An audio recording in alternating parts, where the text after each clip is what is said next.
Blink, when these lights blink, that means the train is coming. It's not coming from that way, it's coming from there. We gonna catch it that way. DC is that way. See the lights? That means stay out the way right here. You're not supposed to stand where I'm at, where I always stand right here because it feels soft under my feet. And I ain't scared of the train.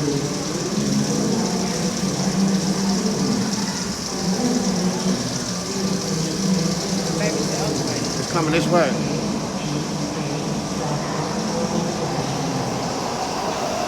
I don't know why my depth perception is off. It's like my perception is, I be getting turned around on the interstate. But when you underground, it's different.